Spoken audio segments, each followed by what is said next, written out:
बळी दिलाय, उद्या दुसऱ्याचा जाईल, परवा तिसऱ्याचा जाईल, असे किती बळी द्यायचे आम्ही मराठ्यांनी आमच्याच हक्कासाठी.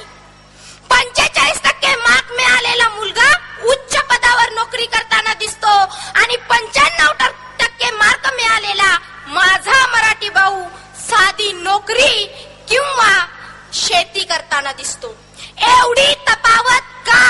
मी म्हणते एवढी तफावत का? आज आमचे अनेक शेतकरी बांधव आत्महत्या करताना आम्हाला दिसतात. महागाई, बेरोजगारी, कर्जबाजारीपणा अशा कितीतरी समस्यांचा माझ्या शेतकरी बांधवांना सामना करावा लागतो. त्यांना लढा द्यावा लागतो आणि लढता लढता ते थकतात आणि मग त्यांच्या पुढं एकच प्रश्न पडतो, जगायचं की मरायचं. आणि आम्ही त्यातला दुसरा पर्याय निवडतो. देशी दारूच्या बळीला सरकार 5 ते 10 लाख मदत करतं, पण शेतकऱ्यांच्या पिकाची नुकसान भरपाई देताना राज्यकर्त्यांचे हात का कापतात? आत्महत्याग्रस्त शेतकऱ्यांच्या घरातील मुला मुलींना शासकीय नोकऱ्यांमध्ये का सामावून घेतलं जात नाही? आत्महत्याग्रस्त शेतकऱ्यांच्या घरामधील मुला मुलींना शासकीय नोकऱ्यांमध्ये सामावून घेतलंच पाहिजे. सीमेवर लढायला मराठा, जनतेच्या पोटाची खळगी भरायला मराठा, ओझी उचलायला माताडी हमाल मराठा.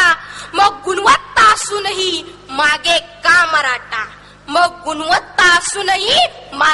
का मराठा? व्यक्तीच्या गुणवत्तेला प्राधान्य का नाही? व्यक्तीच्या गुणवत्तेला प्राधान्य द्यायला हवं. मग आम्ही कितीही हुशार असो तरीही आमच्या गुणवत्तेला प्राधान्यच दिलं जात नाही. आज आमचे कुलदैवत छत्रपती शिवाजी महाराज, ज्यांचा पुतळा अरबी समुद्रात उभा राहावा म्हणून आम्हाला रस्त्यावर यावं लागले. ज्यांनी आम्हाला आमची ओळख दिली, आमचं अस्तित्व दिलं, ज्या शिवाजी महाराजांनी अरबी समुद्रात आरमार उभा केलं, त्याच अरबी समुद्रात आज शिवाजी महाराजांचा पुतळा का उभा राहू नये? अरबी समुद्रात शिवाजी महाराजांचा पुतळा लवकरात लवकर उभा राहिलाच हवा. आजपर्यंत पश्चिम महाराष्ट्रात अॅट्रॉसिटी कायद्यानुसार फक्त 15% गुन्हे सिद्ध झालेत. बाकीचे 85% गुन्हे बेकायदेशीर आहेत.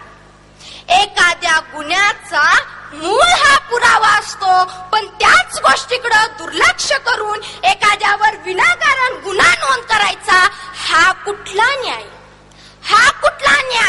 जो गुन्हा आम्हा मराठी बांधवांनी केलेलाच नाही, आम्ही मराठा बांधवांनी केलेलाच नाही, त्या गुन्ह्याची शिक्षा आम्ही का भोगायची?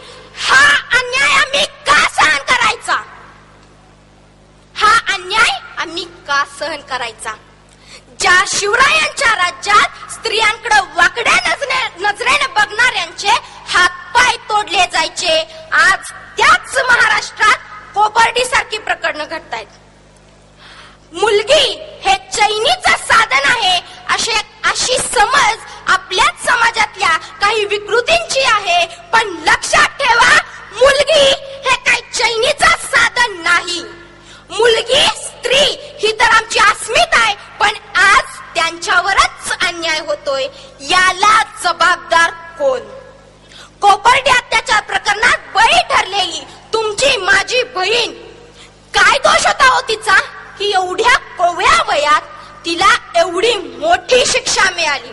मला तर वाटतं तिला शेवटी नक्कीच वाटलं असणार, चितेवरती जळताना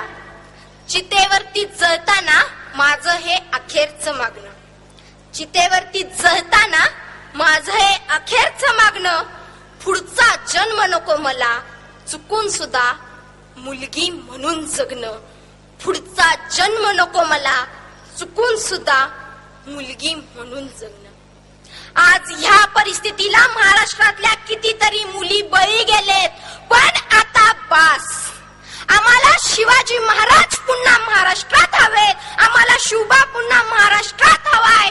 पण लक्षात ठेवा, शिवबाला जन्म देणारी